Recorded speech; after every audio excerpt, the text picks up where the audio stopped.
Everyone, तो एक बार फिर से आप सबके सामने मैं इकबाल सर भारतवर्ष के सभी छात्र छात्रा को स्वागत करते हैं 12वीं कक्षा के नए फिजिक्स के चैप्टर में।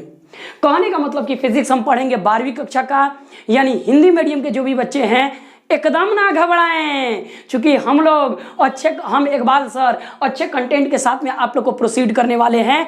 एक एक चैप्टर एक एक कंटेंट अच्छे तरीका से प्रोसीड होगा। बस आप लोग की प्यार बनी रहे और आप लोग का सपोर्ट बना रहे, क्योंकि देखिए थोड़ा सा सपोर्ट आप लोग कीजिए। सपोर्ट नहीं कीजिएगा तो देखिए हम लोग को दोनों काम करना पड़ता है। ऑफलाइन हम लोग का क्लासेस भी चलता है। इकबाल सर कोई टीचर को ऑफलाइन में नहीं रखे हैं। ऑफलाइन में 12 स्टैंडर्ड के फिजिक्स भी पढ़ाते हैं, केमिस्ट्री भी पढ़ाते हैं, मैथ भी पढ़ाते हैं, इंग्लिश भी पढ़ाते हैं और कम से कम 4-5 को सब्जेक्ट इकबाल सर पढ़ाते हैं ऑफलाइन में। तो कहने का मतलब कि समय हमको नहीं मिल पाता है, खास करके बिहार बोर्ड भी है, CBSE भी है, इसलिए यूट्यूब पर हमारा वीडियो थोड़ा सा कमोबेश आ रहा है। प्लीज आप लोग सपोर्ट बनाए रहें, जैसे प्यार करना है प्यार बनाए रहें। हम आप लोग को अगर इस पर अच्छे तरीका से सब चीज व्यवस्था सेट हो जाता है तो इंशाल्लाह हम ऑनलाइन क्लासेस स्टार्ट कर देंगे। तो आप लोग बने रहे ऐसे ही। तो क्लास 12th स्टैंडर्ड का 12 स्टैंडर्ड क्लास 12 स्टैंडर्ड यहां पर हम लिख देते हैं क्लास आपका 12वीं कक्षा है हिंदी मीडियम के बच्चों के लिए। तो फिजिक्स में सबसे पहले हम देख लेते हैं, फिजिक्स जो है यूनिट में टूटता है और यूनिट जो है वो चैप्टर में टूट जाता है, यानी 2 या 3 से अधिक चैप्टर आपस में मिल करके एक यूनिट बनाते हैं। तो 12वीं कक्षा का यानी क्लास 12 स्टैंडर्ड के फिजिक्स का पहला यूनिट जिसका नाम है इलेक्ट्रोस्टैटिक्स यानी स्थिर वैद्युतिकी। तो ये हम स्थिर वैद्युतिकी को पूरा फुल चैप्टर नीट तक के पूरा कंटेंट को हम प्रोसीड यहां पर करेंगे, एक एक थियरी को, क्वेश्चन को। हाँ, आप लोग का सपोर्ट बना रहे, क्योंकि सपोर्ट बना रहेगा तो इंशाल्लाह हम लोग बहुत कुछ करेंगे।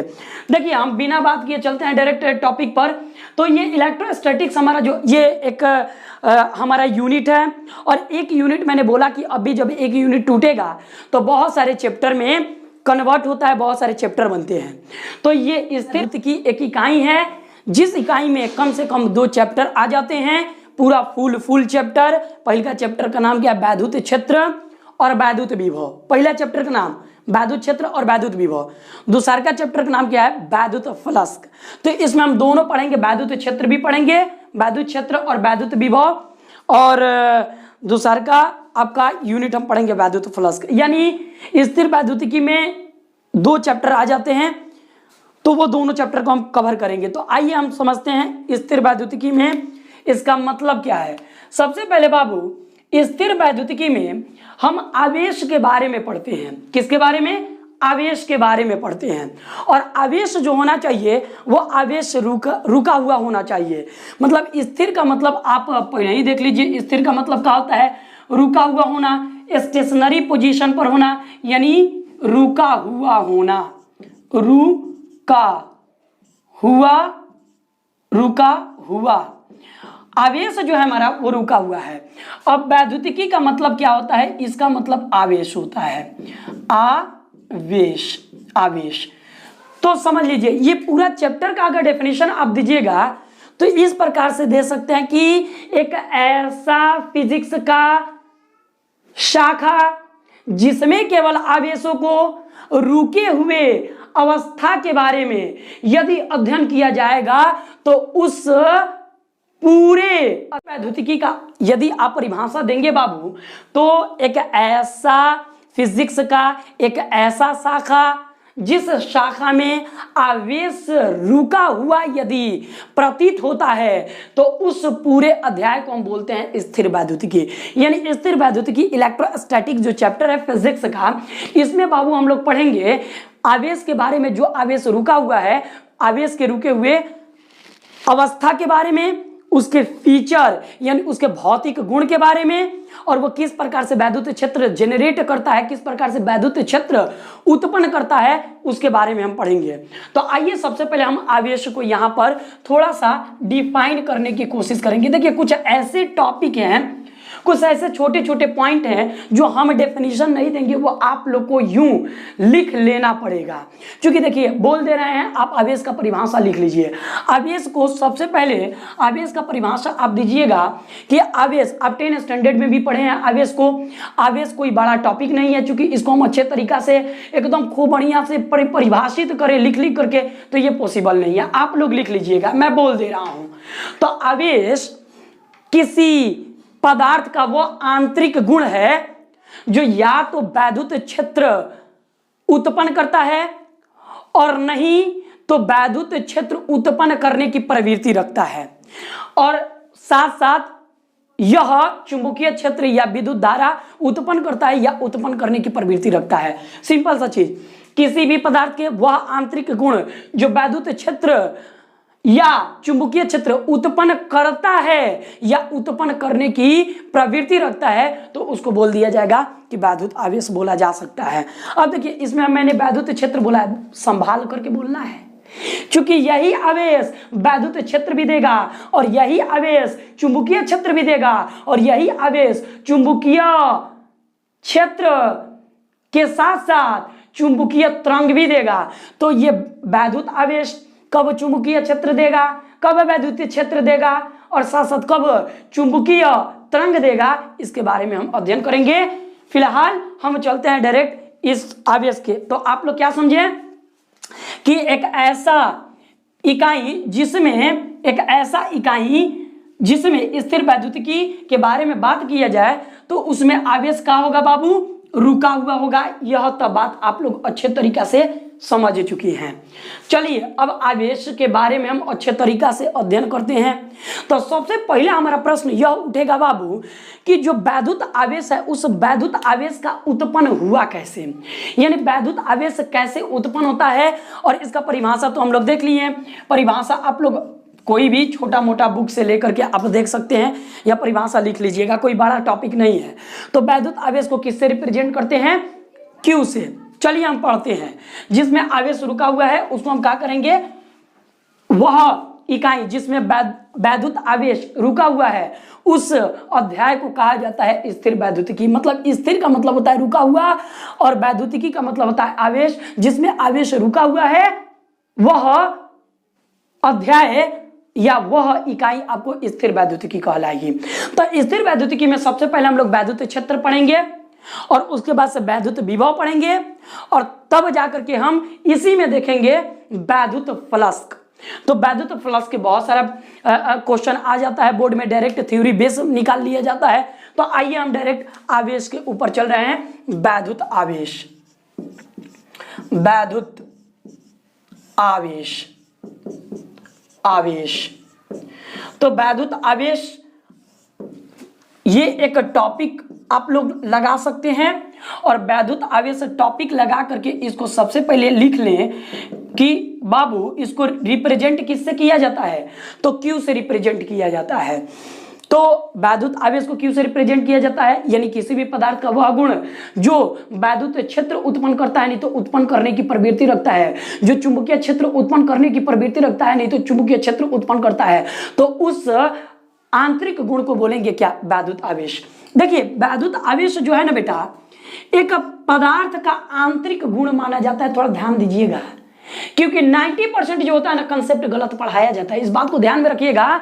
क्योंकि आप जहां भी पढ़िएगा ना इसको हम पूरा एक्सप्लेन करेंगे। आपने 10 स्टैंडर्ड में अच्छे तरीका से पढ़ा होगा कि जब एक पदार्थ दूसरे पदार्थ पर रब किया जाता है, यानी फ्रिक्शन कराया जाता है, घर्षण किया जाता है, तो एक पदार्थ में इलेक्ट्रॉन, एक पदार्थ से इलेक्ट्रॉन दूसरे पदार्थ में प्रवेश हो जाता है, यानी एक पदार्थ से इलेक्ट्रॉन का दूसरे पदार्थ में स्थानांतरित हो जाता है।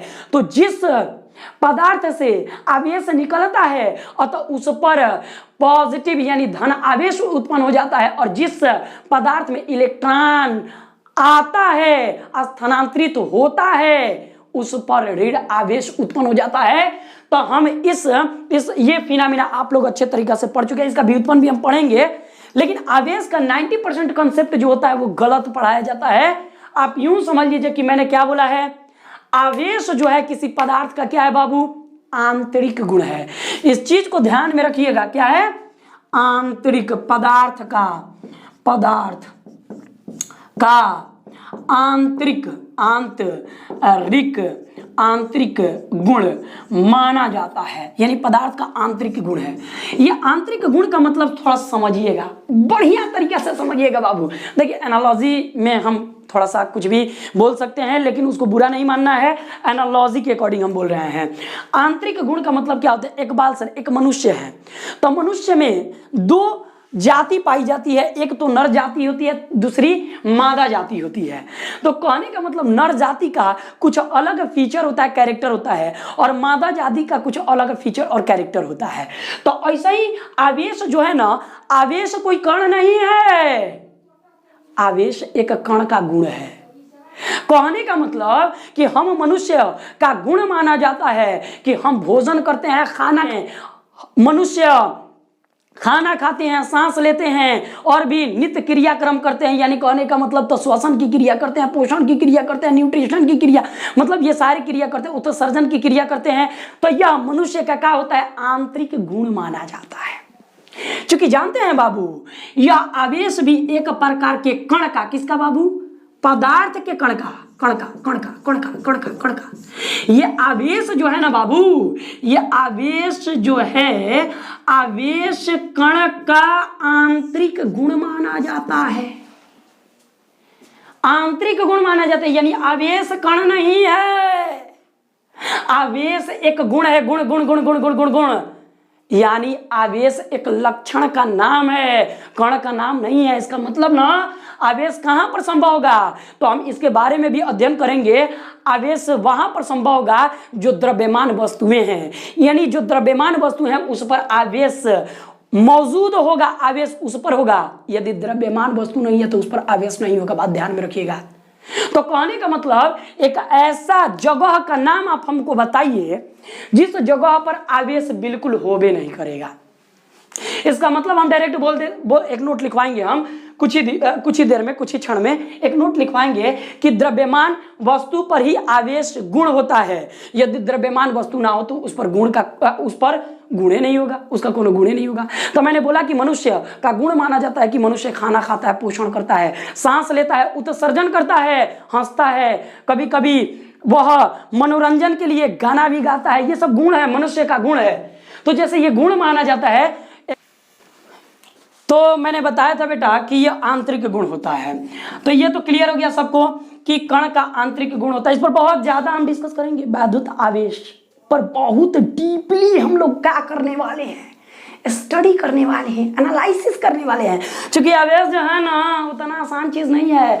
आवेश जहां होगा ना वहां पर आवेश का क्षेत्र भी होगा। तो आप आवेशित बने, न्यूट्रल बॉडी मत बने। आवेशित नहीं होइएगा ना तो आपका भी कोनो क्षेत्र नहीं होगा, बात ध्यान में रखिएगा। आपका भी कोई लेवल नहीं होगा। तो आवेश जैसे आवेशित कण बने, कण आवेशित कण बने, तो कण पर क्या मौजूद होता है? आवेश। जहां पर द्रव्यमान नहीं वहां पर आवेश बिल्कुल नहीं। ये तो क्लियर हो गया। तो द्रव्यमान कहां नहीं है आप लोग बताएं, कमेंट्स बॉक्स में जाएं, कमेंट्स कर करके बताएं ऑपरेटर साहब। तो आवेश कमेंट्स बॉक्स में आप जाएं और जा करके बताएं कि आवेश कहां पर मौजूद नहीं है। 2 मिनट का हम आपको टाइम दे रहे हैं। तो यदि आप लोग को पता होगा तो कमेंट्स बॉक्स में जरूर कमेंट्स करें, बात ध्यान में रखिएगा। आवेश कहां नहीं है? तो जहां द्रव्यमान नहीं है वहां आवेश नहीं है, सिंपल बात। कहां आवेश नहीं है? तो अंतरिक्ष में स्पेस जो होता है ना, स्पेस, वाकुम का नाम सुने हैं, निर्वात का नाम। तो निर्वात में कभी द्रव्यमान होता है क्या? नहीं, निर्वात में द्रव्यमान भी नहीं होते हैं। निर्वात में तो द्रव्यमान का बात ही नहीं है। वहां पर कोई भी द्रव्यमान वस्तु को ले जाकर के रख दीजिए निर्वात में, वो क्या हो जाएगा? शून्य हो जाएगा। उसका नेट फोर्स क्या हो जाएगा? उसका द्रव्यमान शून्य हो जाएगा, वो स्विम करने लगेगा निर्वात में। तो निर्वात में तो कण बिल्कुल नहीं है, स्पेस में तो कण बिल्कुल नहीं है, वैक्यूम में तो कण बिल्कुल नहीं है।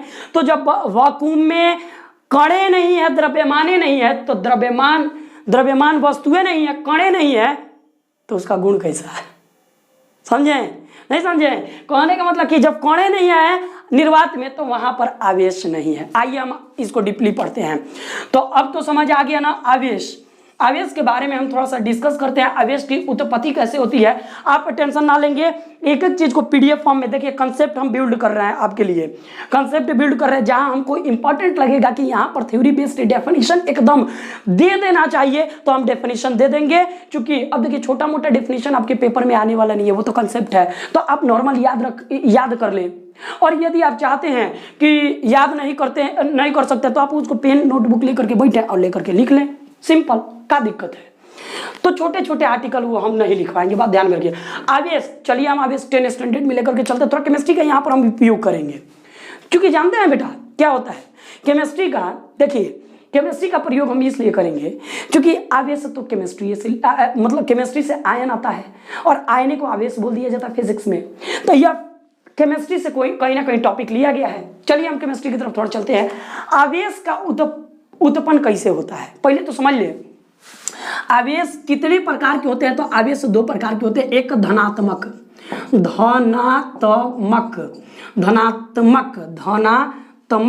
आवेश और एक बाबू होता है ऋणात्मक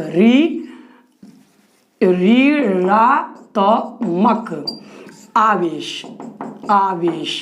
तो आवेश कितने होते हैं बाबू, एक तो धनात्मक आवेश होता है यानी पॉजिटिव आवेश, और एक क्या होता है बाबू, तो ऋणात्मक आवेश होता है निगेटिव आवेश। आवेश को या तो कैपिटल क्यू से रिप्रेजेंट कर दोगे और नहीं तो स्मॉल क्यू से रिप्रेजेंट कर दोगे। अब हम देखते हैं बाबू, तो केमिस्ट्री का मैंने बोला था कि यहां पर थोड़ा सा नॉलेज आपके पास होना चाहिए।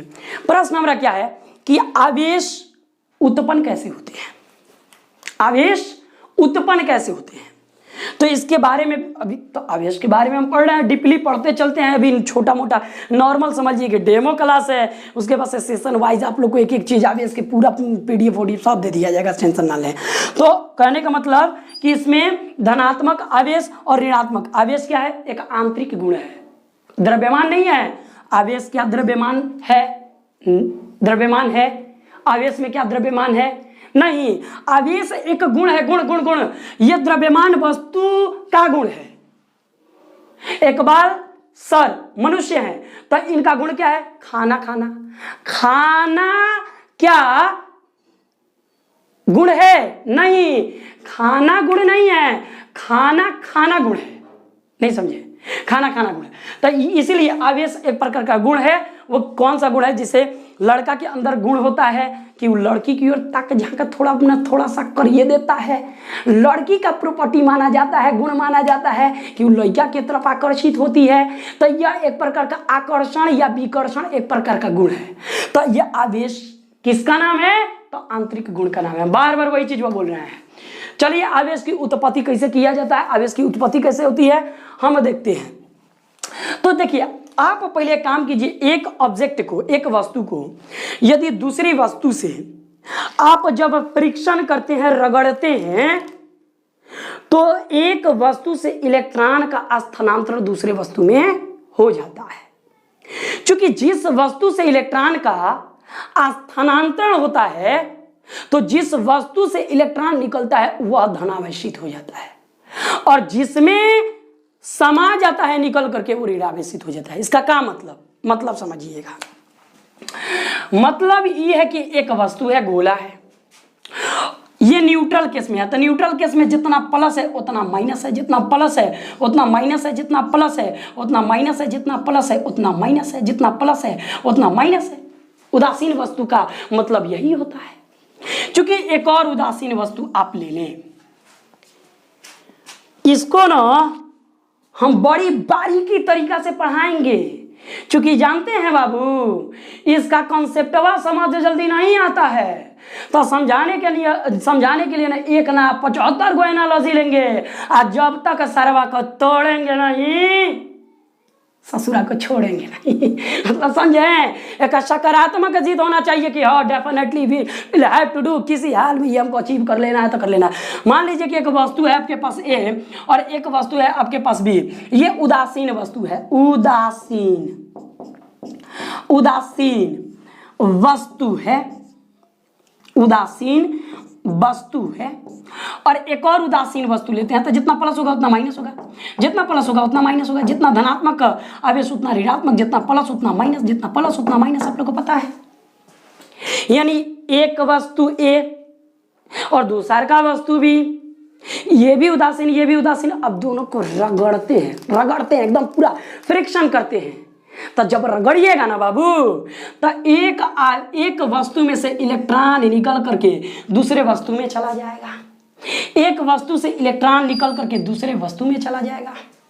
और जिस वस्तु से इलेक्ट्रॉन निकलेगा अतः खास करके वो वस्तु धातु होती है। धातु या धातु का गुण अब मेटल और नॉन मेटल में पढ़ेंगे, वो एक स्पेसिफिक गुण होता है, उसको छोड़िए। मतलब जिसमें से इलेक्ट्रॉन, मान लीजिए कि इसमें से इलेक्ट्रॉन निकल रहा है, तो इसके पास प्रवृत्ति है, इसके पास टेंडेंसी है, या सफिशिएंट है इलेक्ट्रॉन को डोनेट करने का, इलेक्ट्रॉन को त्यागने का।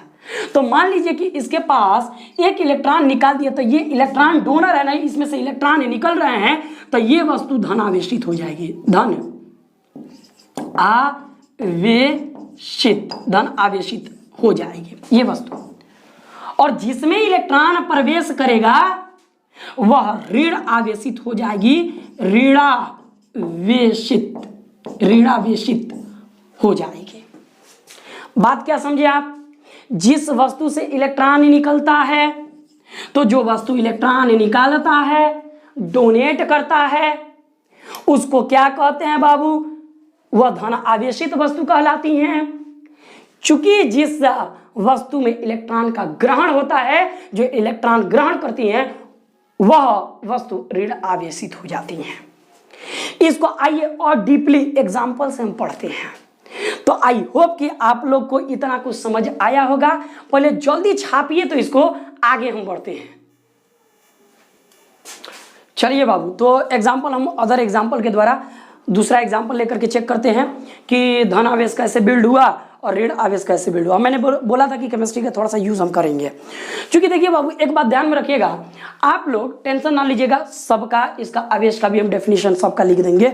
अभी फिलहाल थोड़ा सा स्थिर वैद्युतिकी को समझने की आप लोग कोशिश कीजिए, पहले कंसेप्ट बिल्ड हो जाए, फिर एक एक कर करके हम सबका डेफिनेशन लिखवा देंगे। आप जिस तरह हम बना रहे हैं उस तरह नोट्स बनाते जाइए, सबका क्वेश्चन का आंसर तक, मतलब एक एक टॉपिक का हम अच्छे तरीके से परिभाषा लिख देंगे, आप लोग नोट कर लीजिएगा। हमारा प्रश्न क्या होता है कि वैद्युत आवेश का उत्पन्न, कैसे वैद्युत आवेश उत्पन्न होते हैं। वैद्युत आवेश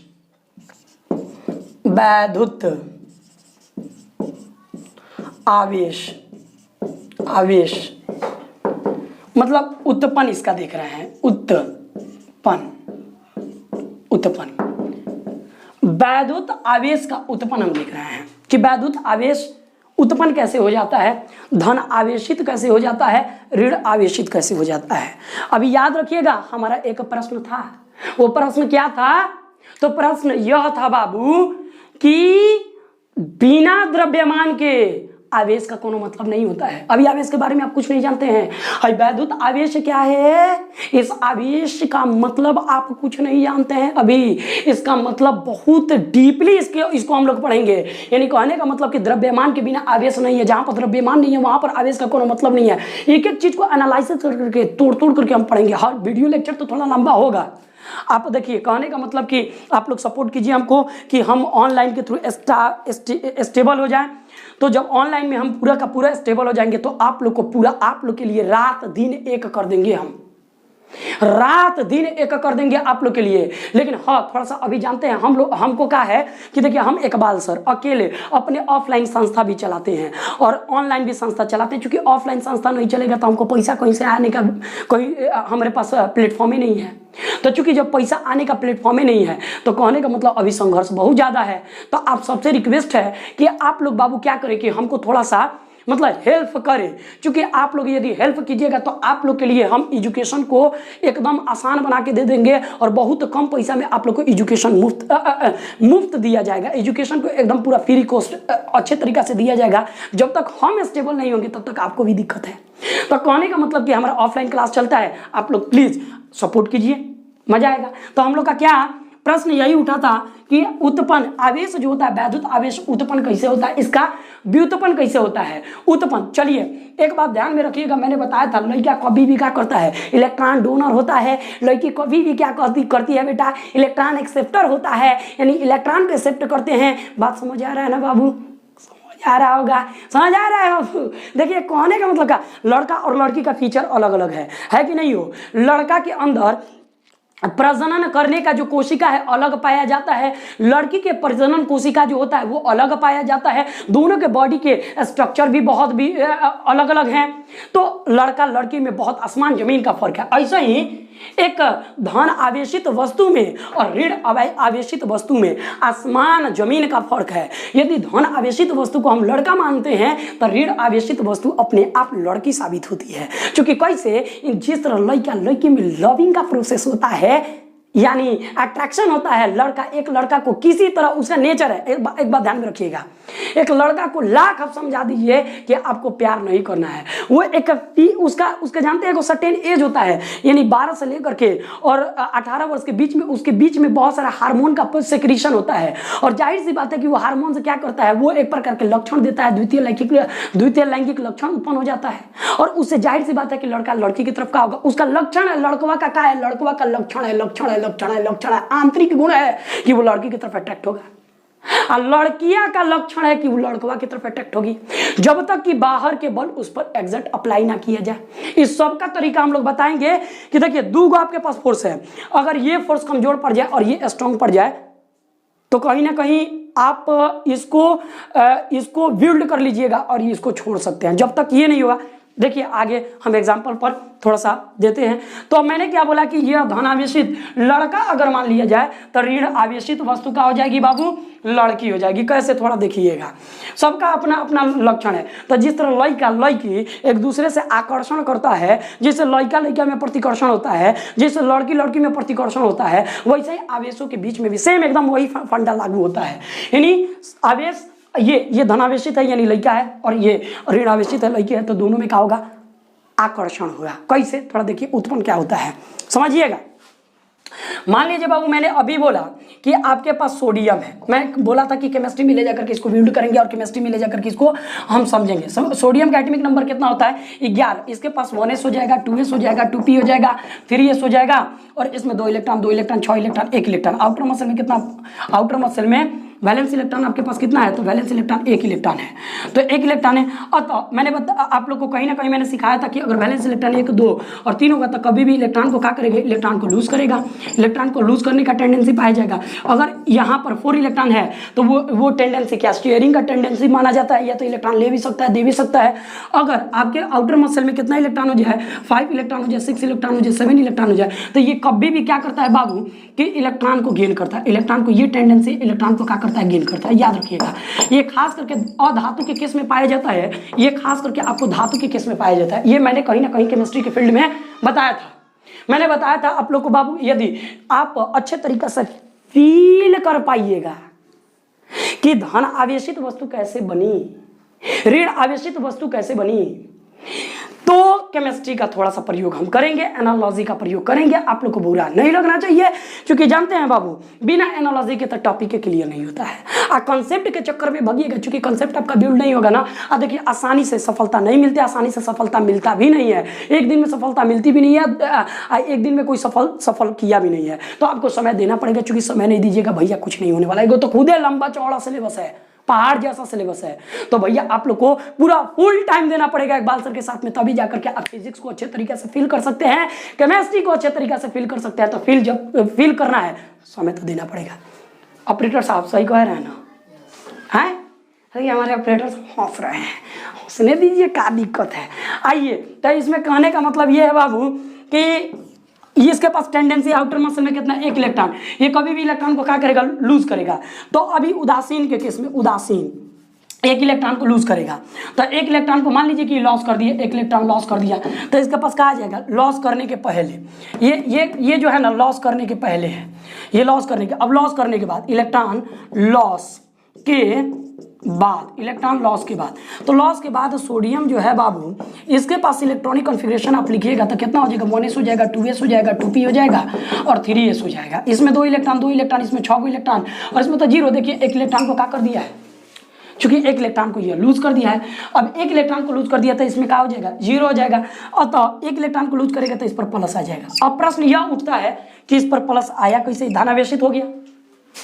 अब इस पर प्लस आ गया तो धनावेशित हुआ कैसे, तो इसको क्लियर करने के लिए चूंकि इसको हम रफ करते हैं, देखिए चलिए। तब बाबू मैंने क्या बोला था आप लोगों को कि इसको समझते हैं अच्छे तरीके से। आइए, उदासीन के केस में कहने का मतलब कि सोडियम को हम लेते हैं उदासीन, उदासीन कैसा हूँ लिख लीजिए उदासीन। हारसिन दूरबीन पर मत जाइएगा लोग, ठीक है, हारसिन दूरबीन घबरा जाएगा। साइंस वाले है ना, साइंस वाला थोड़ा सा कितना कॉन्सेप्ट होता है, हारसिन दूरबीन देखिएगा। देखिए इधर उदासीन, तो उदासीन का मतलब क्या होता है बाबू कि जितना आपके पास प्लस है इतना इसके पास, जितना इसके पास प्लस है, यानी प्लस कितना है तो इसके एटॉमिक नंबर के बराबर, सोडियम के पास उसके एटॉमिक नंबर के बराबर क्या होता है, प्रोटॉन होता है, और उसके एटॉमिक नंबर के बराबर क्या होता है, इलेक्ट्रॉन होता है। तब प्रोटॉन कुछ इस प्रकार से है, देखिए प्रोटॉन नाभिक के तो अंदर रहता है ना जी। तो 1 गो प्लस 2 गो 3 गो 4 गो 5 गो 6 गो 7 गो 8 गो 9 गो 10 गो 11 गो सोडियम पर प्रोटॉन है। माइनस को है 11 गो, 1 गो 2 गो 3 गो 4 गो 5 गो 6 गो 7 गो 8 गो 9 गो 10 गो 11 गो। अभी बाबू हम सोडियम के यहाँ पर केस देख रहे हैं, सोडियम के पास उदासीन कितना है, सोडियम के पास कितना है 11 गो इलेक्ट्रॉन और 11 गो प्रोटॉन। उदासीन का मतलब होता है जितना प्लस उतना माइनस, ठीक है। देखिए यदि प्लस जितना है और एकदम प्लस के बराबर माइनस हो जाए तो इस केस को उदासीन बोलते हैं। क्योंकि जानते हैं बाबू, एक बात ध्यान में रखिएगा, जो तेज तरार बच्चा लोग थोड़ा सा एडजस्ट करेगा, बिहार बोर्ड में मैंने ऐसे भी बच्चा को देखा है कि अच्छे तरीके से उन लोग को वैलेंस इलेक्ट्रॉन तक निकालने नहीं आता है, यानी वैलेंस इलेक्ट्रॉन निकालने नहीं आता है, इलेक्ट्रॉनिक कॉन्फ़िगरेशन में बच्चा लोग फंस जाता है। इसलिए हमको थोड़ा सा एकदम पूरा जीरो लेवल से बेस बना करके हायर लेवल तक लेकर के चलना पड़ेगा, थोड़ा सा आप भी एडजस्ट करें। तो देखिए ये जितना प्लस आपके पास उतना आपके पास माइनस है।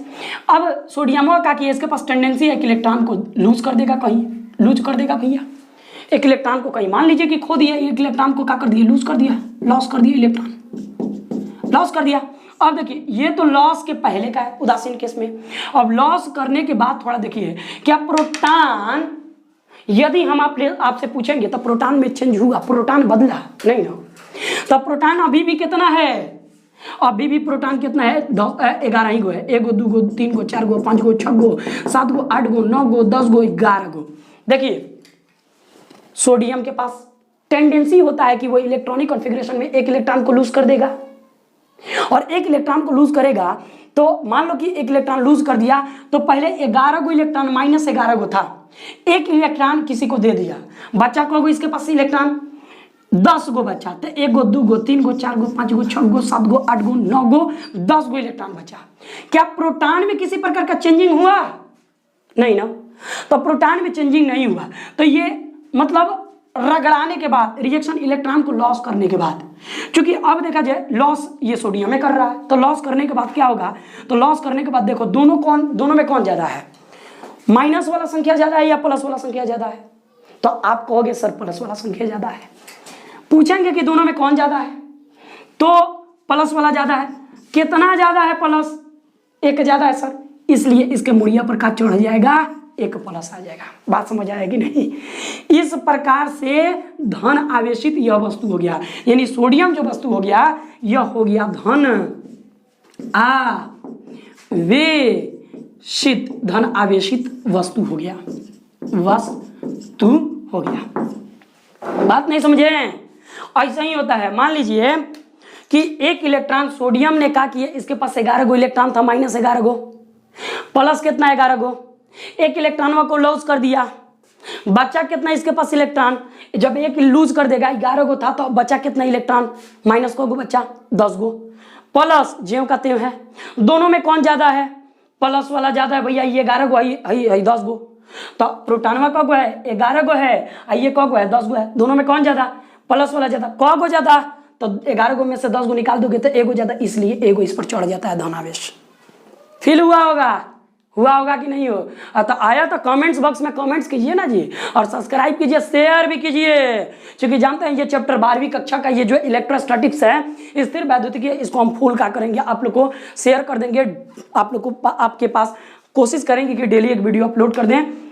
अगर कभी कभी हम डिस्टर्ब हो जाते हैं, अकेले एक आदमी कितना मेहनत करेगा, तो मेहनत थोड़ा सा थक जाता है आदमी तो कभी, तो प्लीज़ आप लोग यहाँ तक नोट कीजिए। हम ऋण आवेशित की तरफ चलते हैं। चूंकि बाबू आप लोग को समझ आ चुका होगा कि धन आवेश कैसे उत्पन्न होते हैं, आइए हम ऋण आवेश को उत्पन्न करने की कोशिश करते हैं। तो एक क्लोरीन का एटम लेते हैं, समझने के लिए क्लोरीन का एटम लेते हैं, और ये क्लोरीन के एटम आपको मैंने बताया था कि एटॉमिक नंबर के बराबर इलेक्ट्रॉन भी होते हैं। तो इसके पास क्लोरीन के पास इलेक्ट्रॉन की संख्या कितना है 17, और प्रोटॉन की संख्या भी कितना है बाबू, तो प्रोटॉन की भी संख्या आपका कितना है 17, यानी ये उदासीन केस में है। मान लीजिए कि उदासीन केस में क्या है बाबू, उदासीन केस में इसके पास प्रोटॉन कितना है 17, यानी इसके पास प्लस कितना है 17 है। 1 गो 2 गो 3 गो 4 गो 5 गो 6 गो 7 गो 8 गो 9 गो 10 गो 11 गो 12 गो 13 14 15 16 17 प्रोटॉन। इलेक्ट्रॉन कितना है 1 2 3 4 5 6 7 8 9 10 11 12 13 14 15 16 17 गो आपके पास इलेक्ट्रॉन है, 17 को क्या है प्रोटॉन। अब मान लीजिए कि ये तो कभी भी इलेक्ट्रॉन एक्सेप्टर है, इलेक्ट्रॉन को ग्रहण करता है क्योंकि अधातु है। अधातु कैसे है तो मैंने बताया था कि लिख लीजिए इसका, यानी क्लोरीन का 17 गो एटॉमिक नंबर, तो इसका इलेक्ट्रॉनिक कॉन्फ़िगरेशन लीजिएगा तो 1s हो जाएगा, 2s हो जाएगा, 2p हो जाएगा, 3s हो जाएगा, 3p हो जाएगा, 4s हो जाएगा। तो इसमें देखिए 2 गो इलेक्ट्रॉन 2 गो इलेक्ट्रॉन 6 गो इलेक्ट्रॉन 2 गो इलेक्ट्रॉन 6 गो इलेक्ट्रॉन 5 गो इलेक्ट्रॉन इसमें आएगा। क्योंकि इसके आउटर मसल में कितना इलेक्ट्रॉन होगा, बैलेंस इलेक्ट्रॉन में कितना, तो 7। ये सब बताने वाला चीज़ नहीं है बाबू, ये सब बताने वाला चीज़ नहीं है, आप लोग को आना चाहिए। सुनिए, तो ये कभी भी क्लोरीन एक इलेक्ट्रॉन को या दो मतलब जो भी इलेक्ट्रॉन को ग्रहण करता है, तो सोडियम एक इलेक्ट्रॉन को दिया था, तो ये एक इलेक्ट्रॉन को, वही एक इलेक्ट्रॉन जो सोडियम दिया था, ये क्या कर लेगा, ग्रहण कर लेगा। तब ग्रहण कर लेगा तो मान लीजिए कि इसके पास कितना इलेक्ट्रॉन कितना था बाबू, इलेक्ट्रॉन इसके पास 17 गो था। एक गो इलेक्ट्रॉन कहीं से लिया, इलेक्ट्रॉन कितना हो गया 18 गो। प्रोटॉन अभी भी कितना है 17 गो। दोनों में कौन ज्यादा है, इलेक्ट्रॉन ज्यादा है। कौ गो ज्यादा है, एगो ज्यादा है, इसीलिए एक मूल्य पर चढ़ जाता है एगो माइनस। तो ये माइनस जब चढ़ गया तो माइनस को कहेंगे ऋण आवेश, ऋण आवेश। तो अब आपको समझ आ गया कि आवेश का उत्पन्न कैसे होता है, क्लियर। तो जब आवेश उत्पन्न हो गया, उत्पन्न समझ आ गया, तो अब हम बिल्ड कर देंगे कंसेप्ट को कि प्रोटॉन आवेश नहीं है, इलेक्ट्रॉन आवेश नहीं है। इलेक्ट्रॉन तो एक कण है, इलेक्ट्रॉन पर आवेश है माइनस, उसका गुण है माइनस।